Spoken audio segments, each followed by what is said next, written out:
salamat sa inyong mga awit. Ngayon pong umaga, tayo po ay mag-aaral sa Hebrews 11 at ito na po ang kahulihan sa ating pong series, Growing in Faith series.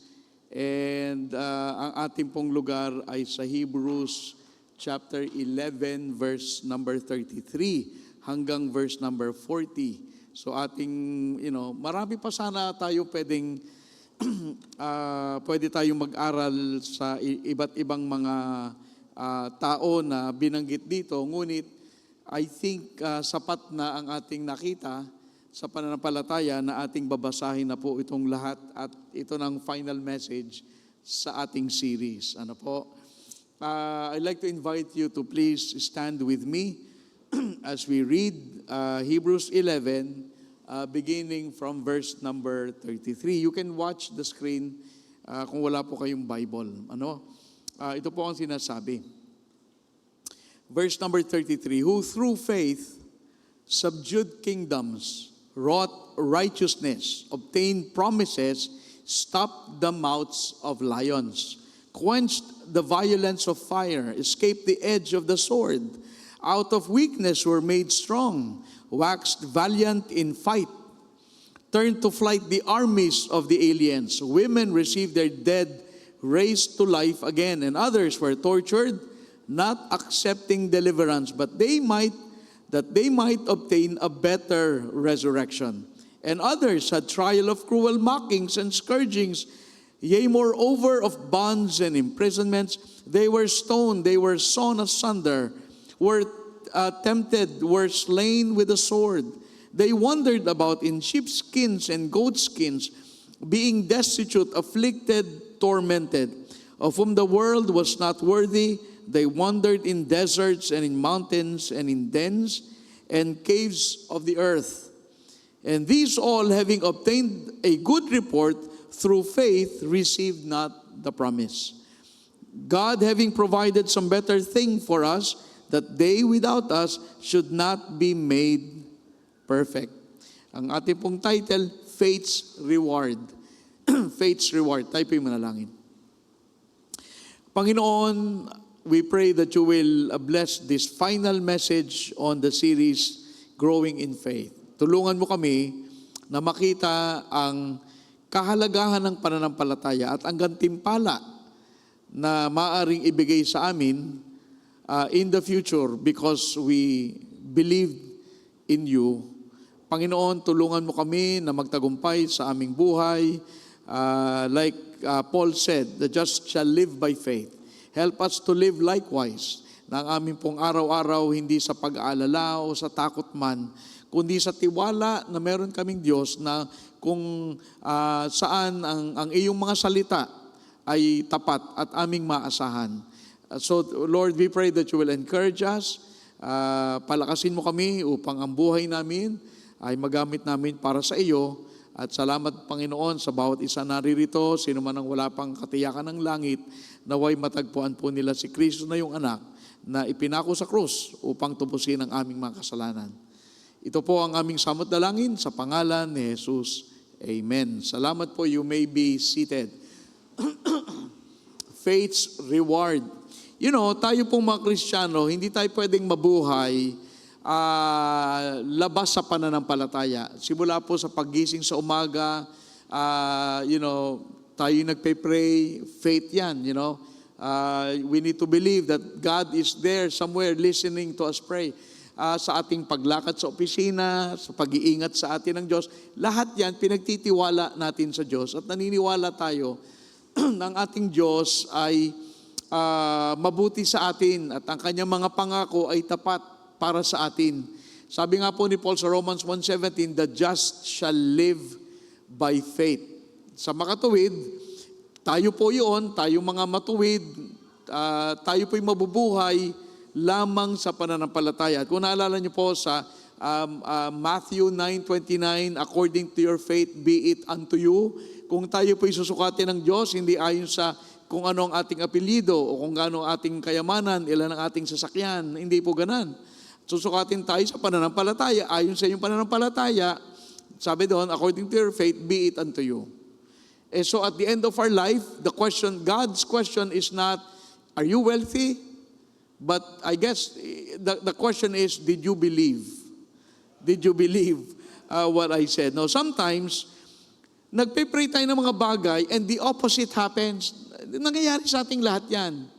Na, Lord, sana ganito. Pero sana ma-approve ang aking visa, hindi na-approve ang visa. Marami tayong panalangin. And, therefore, yung mga sagot sa ating panalangin is not, they come, answers to our prayers come not according as we think na siya'y darating. So sa mga tuwid, mga kapatid, we must learn to endure as a Christian. Hindi lahat ng prayer request ay ayon ang sagot sa ating request. Hindi kasi gupo ganyan eh. So sa mga tuwid, we need to learn to endure and believe and huwag tayong bibitaw. Ang Diyos natin ay hindi sinungaling. Pero alam niyo po, ang malungkot ay ganito. Sa ating panahon, maraming tao, mga Kristiyano, na ang pananampalataya ay nandun lang kapag everything is doing well. Their faith is only up to during the good times. And when some crisis comes, they stop believing. Hindi na nagpapatuloy. Hindi dapat ganun ang pananampalataya.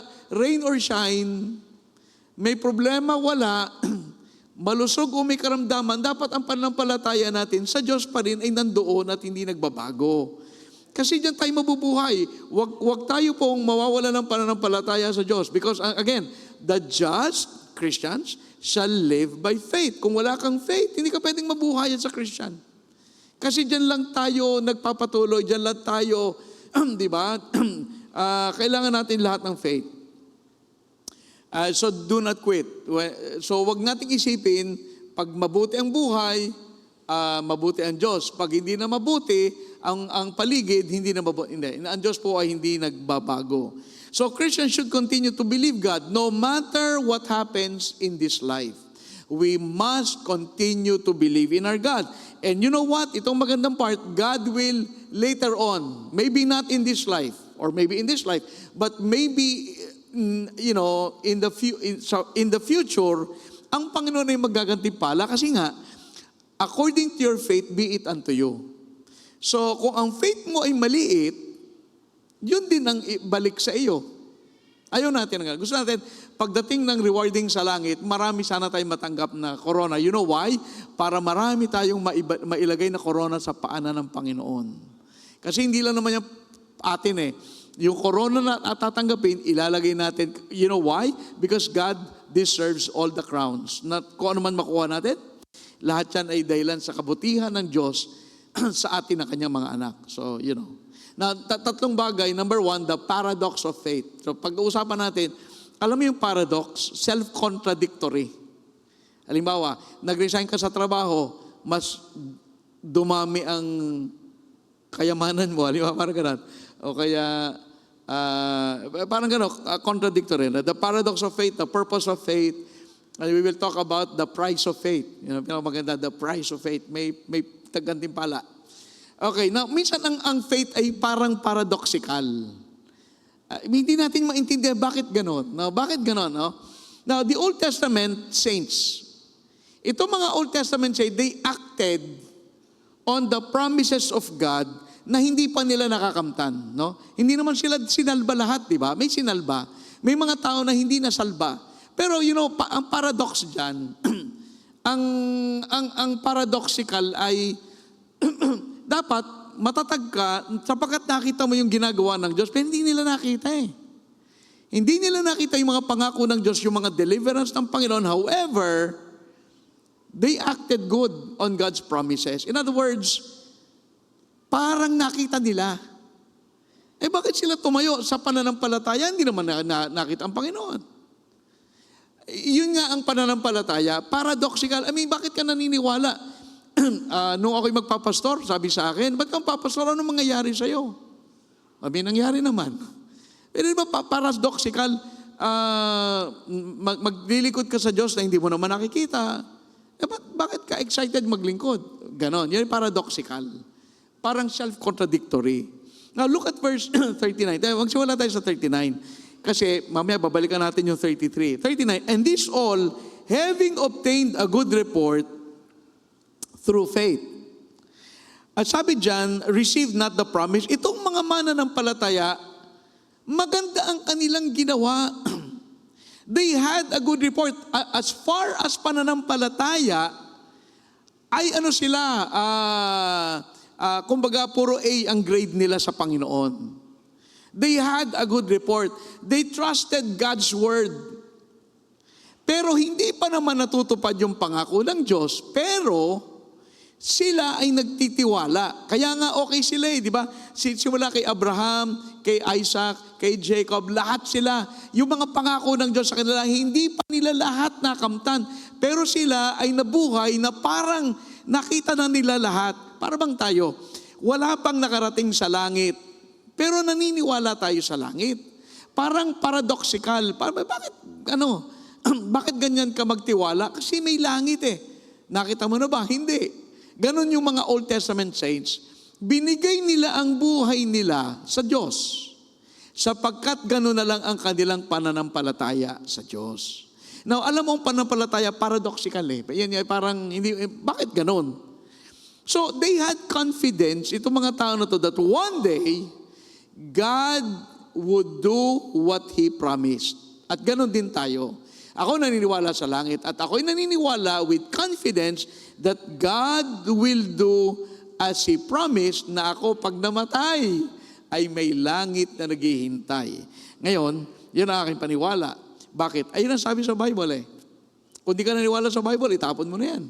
Kung di naman maniniwala dyan, di ba? Pero yun sabi sa Bible, I believe it. And this is God's word. Now, ano ang pangako na sinasabi dyan? They received not the promise. Sabi ni Pablo, I think si Pablo ang sumulat, sabi ni Pablo, ang lahat ng ito ay maganda ang ginawa patungkol sa pananampalataya, bagamat hindi pa nila natanggap ang pangako. Ano ang pangako na tinutukoy dyan?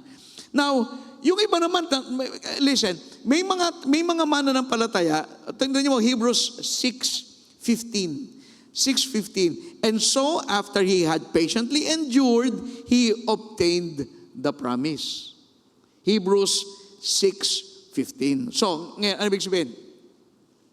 May mga mananampalataya na nakamtan yung pangako ng Diyos. Marami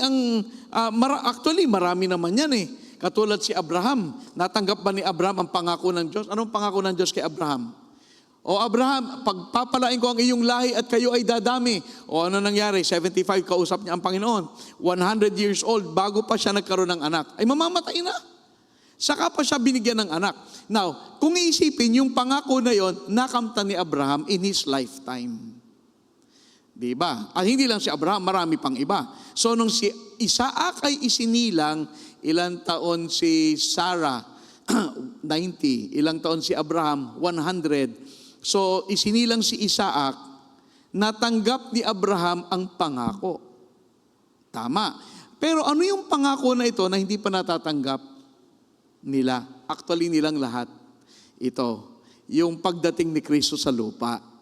Kasi, alam niyo po, lahat ng pangako na yan, mababaliwala lahat ng pananampalataya kung si Kristo hindi dumating. Kasi lahat sila nakatingin doon, looking forward ng Old Testament saints.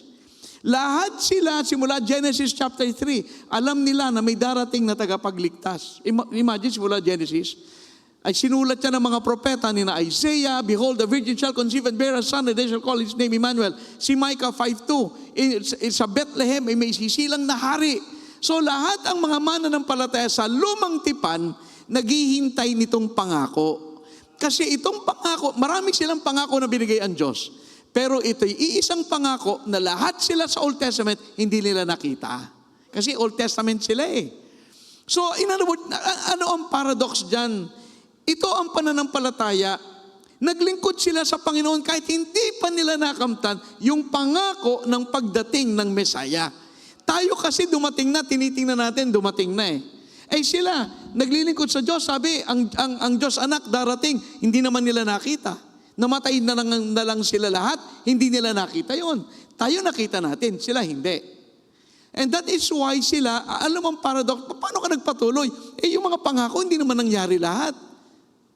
Tayo naman naglilingkod sa Diyos, hindi pa rin naman lahat nangyari yung pangako. Yung corona ba sa langit, hawak mo na. Hindi, ba't ka naglilingkod? Yun nga yung faith. Ang faith sometimes, parang nakapagtataka, bakit mo gagawin yan? Naniniwala ako, meron Diyos eh. And that is why ang faith ay parang may pagka-paradoxical. Lahat itong mga Old Testament saints ay namatay na si Kristo ay hindi pa nagbabalik. And nabuhay sila na parang bumalik na si Kristo. Yan sinasabi dyan sa talata, verse 39. Ano ang point dyan? Na itong mga mananampalataya were able to do great things despite the lack of the fulfillment of the promise. Kahit na ang pangako ng Diyos patungkol sa pagdating ng kanyang anak ay hindi pa nangyayari, talagang dakila ang ginawa ng mga tao pagdating sa larangan ng pananampalataya. They were really, they did very well. Kaya nga they had a good report eh. Sabi ng Panginoon, very good kayo lahat. Ipapakain sa leyon, sinunog sa ganyan, binato at namatay. Kung mababasa nyo paano namatay ang 12 apostles, talagang karumal-dumal, talagang hindi lang karumal-dumal, hindi makatao. Balatan ka ba ng buhay? Makatao ba yon? Ilagay ka sa kumukulong mantika, makatao ba yon? Ganun ang paano sila namatay. Pero at least New Testament, nakita na nila si Kristo. Ang Old Testament, wala. Sila naniniwala sa Diyos na darating na nung namatay sila, hindi naman dumating. And so, kung isipin natin, ganyan po ang pananampalataya. Hindi natin nakikita, pero may pangako ang Diyos, doon tayo nakakapit sa pangako ng Diyos. Kaya tayo ay pwedeng magpatuloy, maglingkod tayo sa Panginoon, magtapat. Kasi kagaya nila, sila ba, nung sila ay, ang buhay ay nakita natin sa chapter 11, ay ang mga yan ba, nakita ba nila yung, tinanggap ba nila yung pangako? Ay hindi nga raw eh. They received not the promise. Di ba? So ginawa nila. Now, God provided something better in the New Testament. Now, sa ating pong tayo po kasi ganito yan ha, Old Testament, lahat sinamalakay pababa. Pero simula nung si Kristo ay isinilang hanggang ngayon, tayo po ay nasa New Testament. Bakit New Testament? Kasi sa Old Testament, yan ay puro gawa. Tayo ngayon ay biyaya. Puro tayo biyaya. At now, ang sabi sa verse 40, tingnan po ang Hebrews 11, verse 40. Ang sabi, God having provided some better thing for us, that they without us should not be made perfect. Okay? Parang malitong basahin, ano? Ito po ang sinasabi sa Hebrews 11:40. Na ang Diyos ay nag-provide sa atin ng something better. Ano yun? Ibinigay niya ang kanyang anak na si Kristo. Yun po yung something better. Nasabi that without us, kung wala tayo sa New Testament, hindi kumpleto ang Old Testament eh. At paliwanag ko po ha, ganito yan. Nung si Kristo'y dumating, sabi, yun ay something better. Anong sabi hindi ko nabubuksan ha, Hebrews 6:9. Si Kristo is better salvation. Hebrews 7:19, siya'y nagdala ng better hope. Dati, ang pag-asa lang nila, sana ganit tayo'y maligtas. Pero nung dumating si Kristo, mas magandang pag-asa natin. Nakita natin tagapagligtas eh. Dumating na eh. Sila hindi pa dumarating. Kung hindi dumating, ay lahat ng panalang ginawa nilang kadakilaan, mauuwi sa wala. Kasi wala palang Diyos sa kabilang dako. Tayo nandun na tayo sa kabilang dako, dumating na eh. Tayo nga looking back. Now, ito ba? Hebrews 9:23. Basahin ko itong Hebrews 9:23. Tingnan nyo ito. Para maintindihan nyo yung context.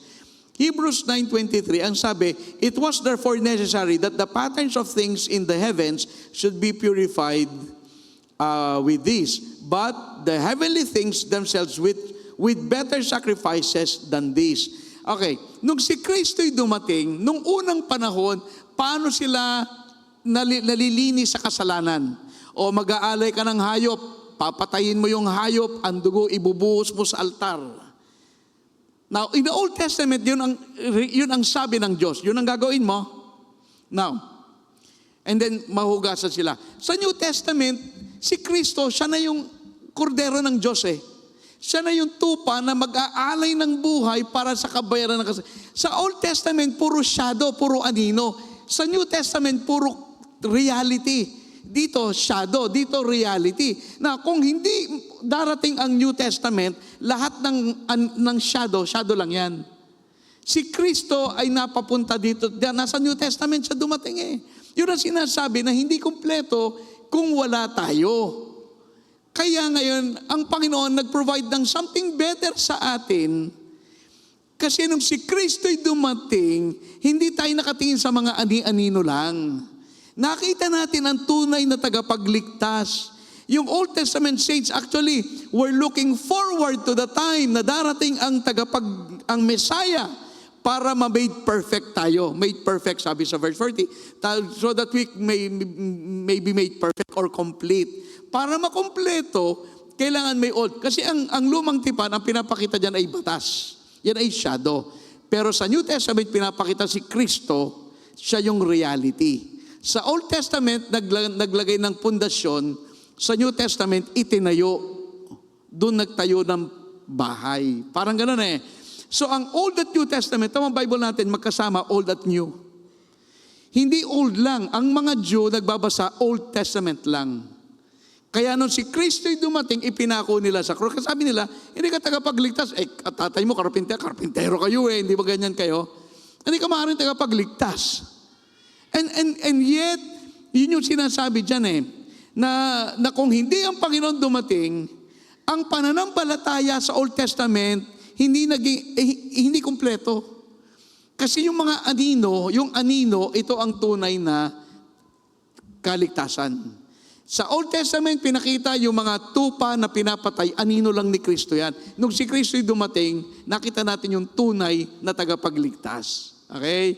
So yun ang sinasabi dyan. Nung Old Testament, para bang wala pang maliligtas talaga at wala pang bayad yung kasalanan natin. Binayaran ni Kristo wala pa siya. So kung iisipin, lahat ay hanging. Nako, sana dumating tagapagligtas kasi doon kami mahuhugasan ng kasalanan. Dumating si Kristo, nahugasan na nga. Okay, so yun. Alam mo, ang paradox dyan, itong mga manampalataya, bagamat wala pa si Kristo, gano'n na lang kakatindi ang kanilang faith. Alam mo tayo sa New Testament, we have something better. Nakita na natin dumating si Kristo Kaya nga may Pasko, di ba? But ang faith nila ay mas matindi sa atin. Papakain sa leon, tapos ilalagay sa apoy at tamang faith nila. Pero wala pa si Kristo, di pa dumating. So yun yung sasabi natin, the paradox of faith. Now, pangalawa, the purpose of faith. Now, alam nyo, tayo po, kailangan natin ng faith Kasi kung wala tayong faith, paano tayo mabubuhay? Araw-araw, nandun ka sa takot, nandun ka sa ano kayang mangyayari. Kasi dapat may faith tayo sa Diyos. Na una, anong purpose ng faith? Para tulungan tayo na magtiwala sa kapangyarihan ng Diyos. Faith helps us believe in the power of God. Kasi kung wala kang faith, mahina ang Diyos mo. Hindi kung may faith ka, naintindihan mo na ang Diyos ay kaya kang iligtas. Na bigyan natin ng halimbawa, verse number 33, Hebrews 11. Tingnan mo ang verse 33. Who through faith subdued kingdoms, wrought righteousness, obtained promises, stop the mouth of lions. Na sino yung tumigil sa bibig ng leon, ng mga leon? Hindi ba si Daniel?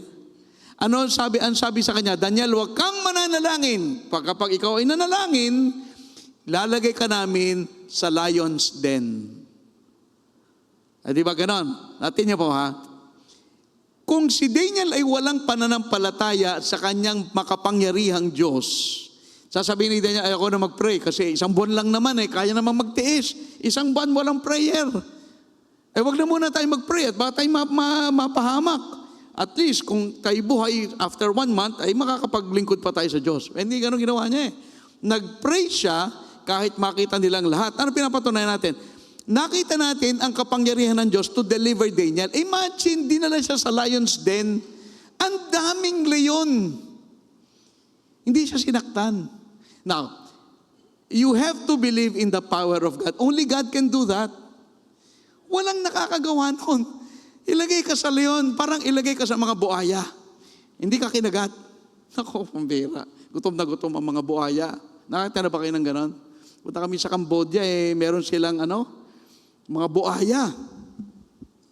Ay nako, ay talagang gutom na gutom. Meron doon sa Cambodia. Hindi na natakot si Daniel. Bakit? Yung faith niya sa kapangyarihan ng Diyos ay buhay na buhay. Yan ang purpose ng faith.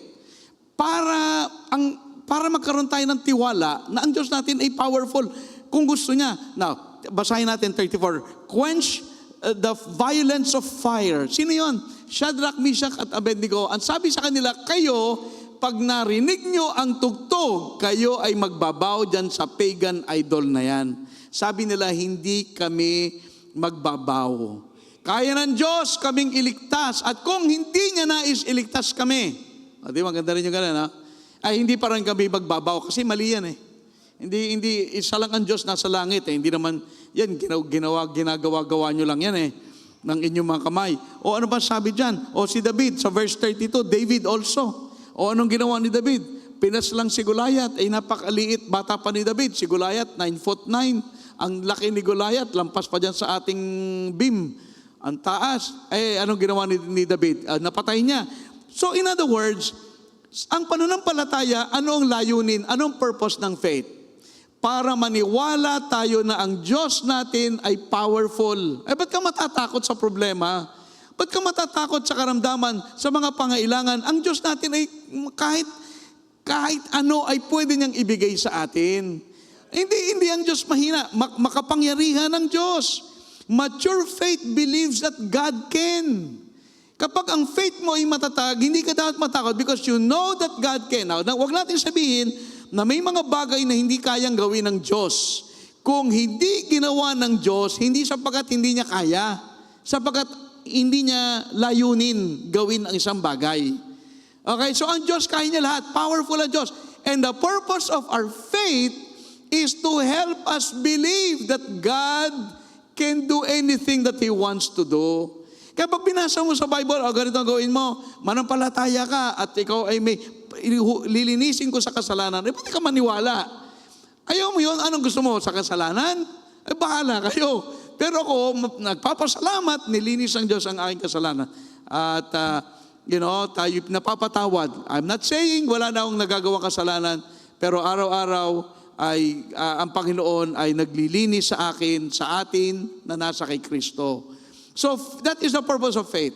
To help us believe in God's power. Pangalawa, to help us believe in God's sovereignty. Kasi ang Diyos minsan isasalba ka. Minsan hindi ka isasalba. Sabi, Pastor, ba't ka pa naniwala? Kasi nga, ang Diyos is sovereign. Ano ibig sabihin sovereign? Siya ang bahala. Meron siyang kapasyaan na kanya. May plano siya sa buhay natin. Now, basahin natin ang 11:36. And others had trial of cruel mockings and scourgings, yea, moreover of bonds and imprisonments. They were stoned, they were sawn asunder, they were tempted, they were slain with a sword. Tignan po some of the great men in the Bible were not delivered. Bakit? Ay pinili ng Diyos, huwag silang isalba, hindi nasalba. Pero faith pa rin yun You need to believe, mga kapatid, na ang Diyos ay may kapasyaan na Kanya. At magtiwala tayo na yung pasya ng Diyos ay tama. Ay, Pastor, paano magiging tama? Hindi ako na-approve sa trabaho, kailangan ko ng trabaho. Baka may mas magandang trabaho naghihintay sa'yo. Alam mo, ang faith ay, hindi ang faith, lahat ng gusto mo, matatanggap mo. Hindi ng faith. Ang faith is to believe God that He is sovereign. Now, sino yung taong sinasabi niya mga pinagbabato? Sino yung mga taong pinagbabato? Si Zechariah, prophet Zechariah. Pinagbabato hanggang namatay. Okay, natanggap ba niya yung deliverance ng Diyos? I guess hindi. Si Stephen sa New Testament, binato rin. Si Isaiah, alam mo si Isaiah? Si Isaiah ay major prophet. Anong ginawa? Nilagari sa gitna ang katawan. O ikaw. Sabi mo, ba't ka pa maniniwala sa Diyos? Kung katapusan mo, lalagariin ng... Hindi, naniwala siya Kaya nga kasama siya dyan Sawn asunder. I mean, di ba, ikaw, naniwala ka sa Diyos o hindi? Tapos ito yung lalagariin ka sa katawan mo, hatiin ka sa gitna. Abay, ano sabi ni Isaiah? Oh, may Diyos. Hati.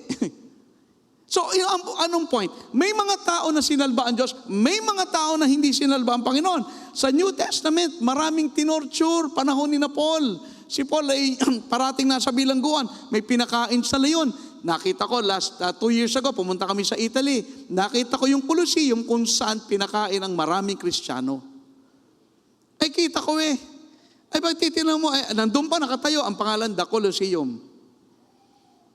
At sinasabi nung aming guide ay dito maraming, kasi entertainment nila pag mga wala nang magawa sa buhay, okay, ilabas ang mga Kristiyano. At di dating ang mga leon, kakainin, parang entertainment. Tama yun.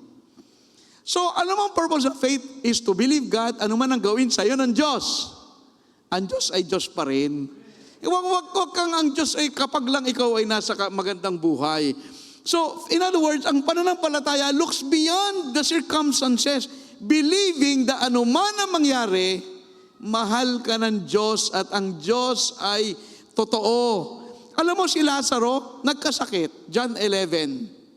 Ang sabi, kung babalikan natin yung si Lazaro, tamo sa John 11 verse number 5, sabi doon, now Jesus loved Martha and her sister and Lazarus.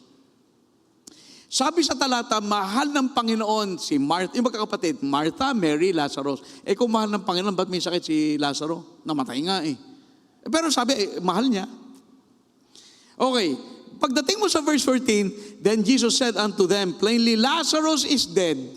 Now you might think, bakit kung mahal ng Panginoon si Lazaro, bakit hinayaang mamatay? Ito ang sagot, verse 15, and I am glad for your sake that I was not there to the intent that you may believe. Nevertheless, let us go unto him. Tamo ha? Sabi ng Panginoon, I am glad. Para, Panginoon, ibig sabihin, you are glad na siya ay namatay? Oh. Kasi alam mo, bubuhayin siya ng Panginoon eh. We are not the judge kung ano ang tama at mali.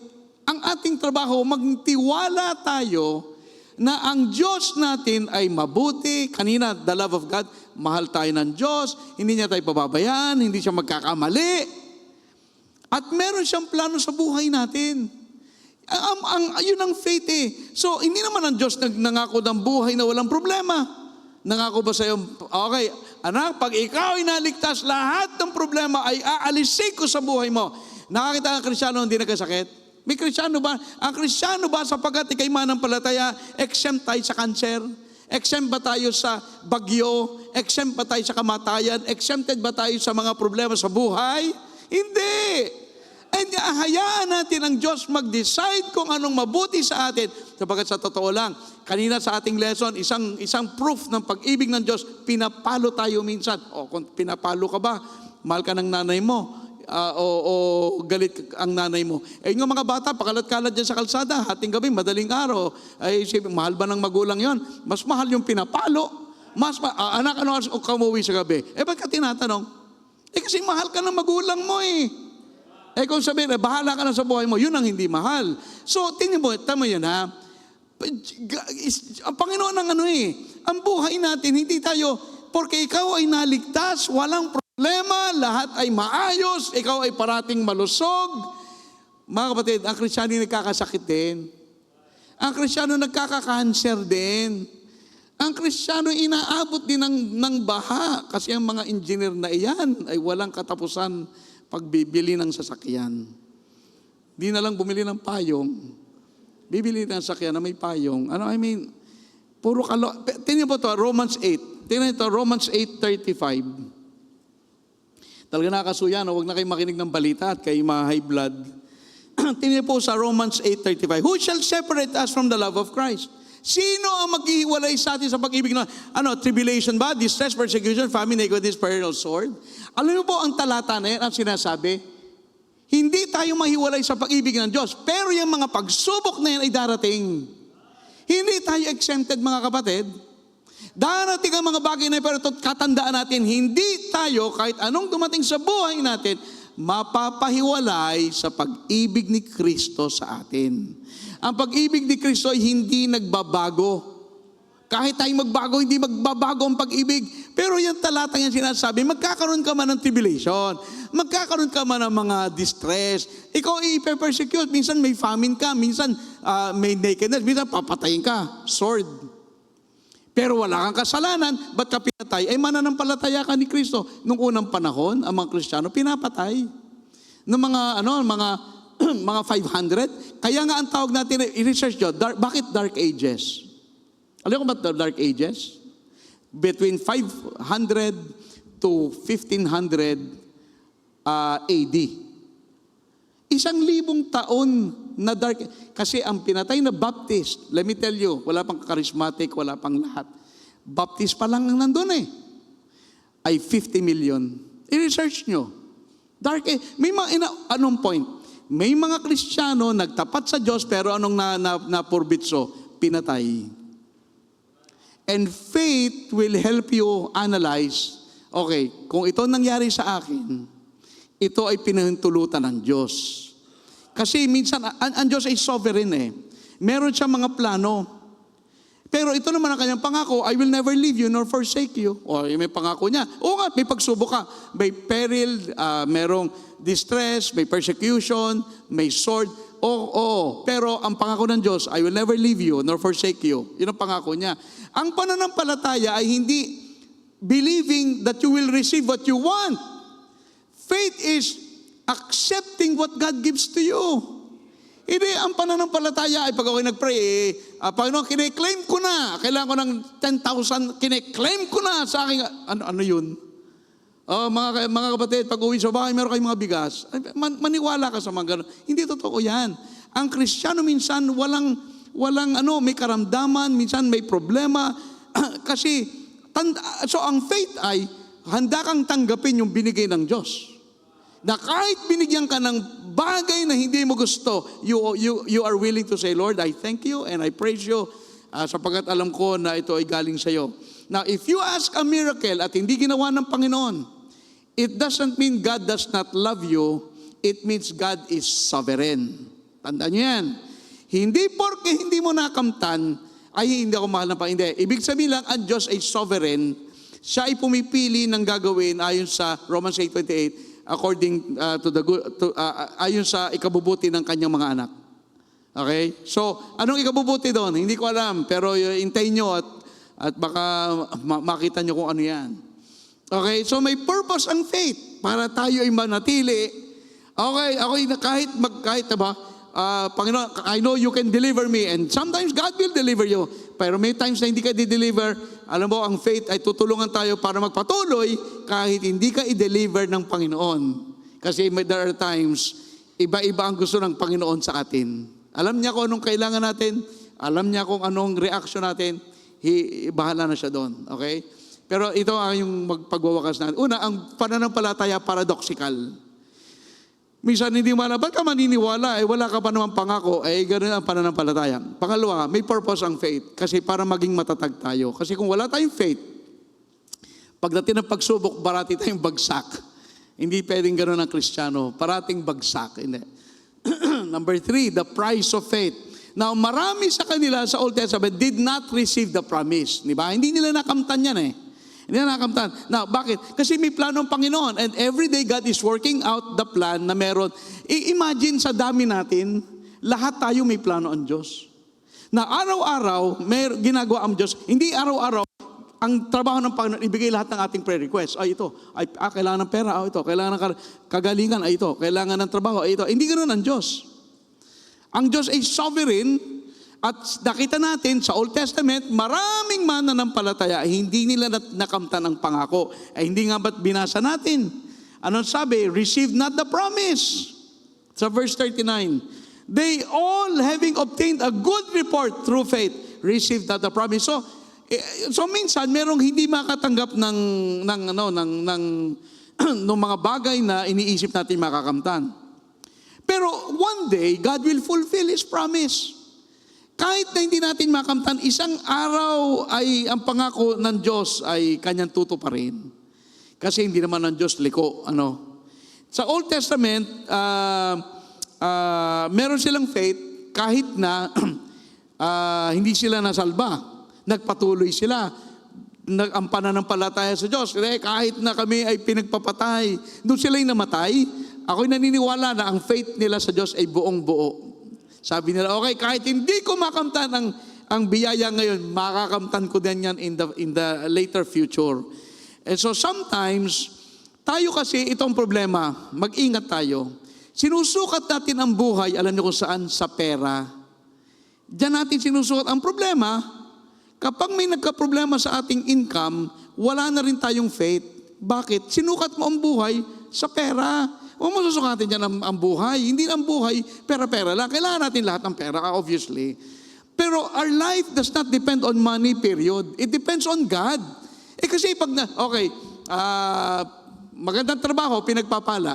You mean to say, yung hindi magandang trabaho, hindi pa pinagpapala? Diyan tayo nagkakamali. Ang buhay natin, parating materialistic ang ating pananaw. Parating makatapat ang buhay ko is equal to 300,000 a month. Ibig sabihin, yung meron 30,000, hindi pinagpala na kagaya mo. So again, when something happens, we lose our faith. Because ang batahin mo ng pananampalataya at pagpapatuloy at tiwala sa Diyos, kung paano ka bigyan. Hindi naman lahat ibibigay sa iyo Ibig mo sabihin ng Diyos, lahat ng gusto mo ay nasa iyo? Ganun ba ang Panginoon? Remember, even the good things of life, hindi mo sometimes makakamtan. Minsan may pera ka, minsan wala ka ng pera. O di ba? Minsan sikat ka, minsan di ka sikat. I mean, hindi lahat ng hinahanap mo ay ibibigay ng Diyos sa iyo.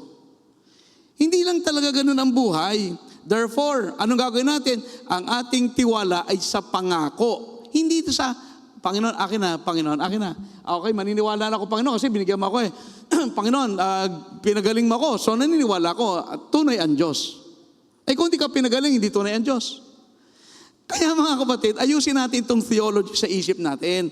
You know, ang Panginoon magagantimpala. What am I saying? I'm saying this, do not seek your reward now. Kasi may price ang Panginoon. Pero it's possible that the price will be given later on. Kung hindi ba ibigay sa iyo ngayon ng Panginoon yung trabaho na pinagpe-pray mo, hindi ka ba mananampalataya? Hindi ba totoo ang Diyos? Hindi ba makapangyarihan siya? Kasi yung hinihingi mong trabaho, mo naman nakuha Kaya alam mga kapatid, ang pananampalataya, hindi kung anong gusto ko ay meron ako, so God is good. Aba hindi. God is good even when you're going through a difficult time. Kasi hindi ba nagbabago ang Diyos? God is always good. Ano man ang panahon, ano man ang pangyayari, God is always good. So i-correct natin. So may price na ibibigay ang Panginoon. If you hang on and not quit, God can bless your faith. Kasi mas di ba, pag ikaw ay naghihirap, tas hindi ka bumibitaw sa Panginoon, mas maganda nga yung prize mo yung reward. Huwag kang bibitaw kahit anong mangyari. So, tanyo God promised to give Abraham the land of Israel. Okay, tanong sa inyo lahat. Nakuha na ba ng Israel ang lahat ng lupa na pinangako ng Diyos? Hanggang ngayon nakikipagpatayan doon sa Gaza. 2,000 taon na nakikipagpatayan sa lupa, kapirasong lupa. So, anong sagot? Nakamta na ba ng Israel ang pangako ng Diyos? Hindi pa po. Gano'ng katagal na sila naghihintay? Ang tagal na Bago pa si Kristo sinilang, di ba binigay na ng Panginoon, kina Moses pa Can you imagine ang tagal naghihintay ng mga Jew? Ang tagal naghihintay, hindi nila makamtan ang pangako ng Diyos. Now, if God does not give you what He wants, it is because God never intended to give it to you anyway. Now, ang bayan ng Israel talagang ilayo ni ng Diyos ibigay. Pero intay-intay lang po. Yan man ay darating. Kasi sinabi ng Diyos basahin niyo Revelation, buhay pa yung mga Jew. Kaya alam ko, talo ang Hamas dyan. Kasi basahin mo Revelation, ay buhay pa yung mga Jew. Sila'y nando pa sa mga mangyayari. Okay, so siya sabi natin, God has not forgotten His promise. Tandaan natin yan, magtiwala tayo sa Diyos, may reward ang panampalataya, at anuman ang pangako ng Diyos ay hindi niya nakakalimutan. Now, tandaan natin, sometimes God is sovereign, meron siyang gagawin na hindi natin gusto, but that's okay. Kasi mas alam ng Diyos in the big picture what is good for all of us. So medyo ano lang tayo. Pero sometimes, ito mga Old Testament saints, sometimes faith saved them from death. And sometimes faith brought them death. So iba-iba nangyari. But we need to just believe that God will provide something better in the future. Kasi tingnan mo verse 40, God having provided some better thing for us. Yun ay si Kristo eh. Sa Old Testament, hindi niya naibigay ang Panginoon. Sa atin, naibigay ang kanyang anak. Ikaw ay Old Testament say. Kung nabuhay ka panahon ni Abraham, hindi mo rin nakita si Kristo na dumating. Kasi sa Old Testament, wala namang Pasko eh. O sa atin, September, Pasko na. Ay dito, bakit? Ay kasi nakita na natin, dumating talaga eh. So in other words, alam mo, kung ano man ang ibibigay ng Panginoon, basta isipin mo lang, pag ikaw ay nagtiwala, God will provide to you a reward, something better, maybe in the future. Now, it's not about what you will receive now. Yan tayo eh. Gusto natin instant gratification. Panginoon, ako'y maglilingkod sa'yo, akin na ang aking reward. Marami pong pastor na napakatapat sa Diyos, namatay walang bahay na sarili, walang pension, wala man lang SS. It happens all the time. It happens all the time. Kaya alam niyo po, ang price ng Diyos sa atin sometimes will come later on. Huwag nating singilin ang Diyos ngayon. Kasi yung, alam niyo po yung inahanda ng Diyos in the future is probably better than you are thinking right now. Sana makuha ko na ngayon yung mga reward ko. Hindi, mo ang Diyos maghanda. Pag binigay, ba't mamamangha tayong, Panginoon, ito, ganito ba kadami ang ibibigay, di ba? Mamamangha. But God has promised to us to reward us later on. So do not give up, magtiwala ka sa Diyos, at tatanggapin mo isang araw ang pangako ng Diyos sapagkat naging matapat ka sa pananampalataya sa Kanya. Ay mga kapatid, hindi lahat itong mga Old Testament ay nabuhay ng, di ba? Buti kung si Job, magandang buhay, si Abraham, mayaman, si David, hari. Ay paano yung ibang mga propeta, pinagpapatay, pinugutan ng ulo, hinati ang katawan? Hindi, nanampalataya rin sila eh. Pero tamang ginagawa ng Panginoon, iba-iba. Ayon sa gusto ng Diyos, gagawin niya, iba-iba. Pero ang point ko ito, in the end, God will honor His promise. Pag sabi ng Panginoon, may langit, pero at lahat ng paglilingkod ay may gantimpala, maniwala ka. Kaya sa akin, kung ayaw maglingkod sa Panginoon, bahala kayo kasi hindi kayo naniniwala. Ay ako naniniwala na lahat ng aking ginagawa, hindi mawawala ng kabuluhan. Kasi may salita ang Diyos. Tayo walang isang salita, ang Diyos ay meron. And that's why, tuloy lang, huwag susuko. We do not want this life, we do not want this world. We want a better life and a better world. Hayaan natin ang Diyos ang magbigay sa atin. Basta tayo, kalma lang. Tayo ay magpatuloy lang. Kahit basta pray lang tayo, tiwala sa Panginoon. Humingi ka, sige, walang problema. And hayaan natin ang Diyos magbigay kung anong gusto niyang ibigay. And let me tell you, according to your faith, be it unto you. Kung tayo ay matatag sa pananampalataya, in the end, ay yan din ang ibabalik ng Panginoon sa atin. So tayo, ano man ang mangyayari sa buhay, huwag kang susuko, huwag kang bibitaw, magtiwala ka sa Panginoon, meron siyang gantimpala, sapagkat ang pangako niya ay hindi magmamaliw.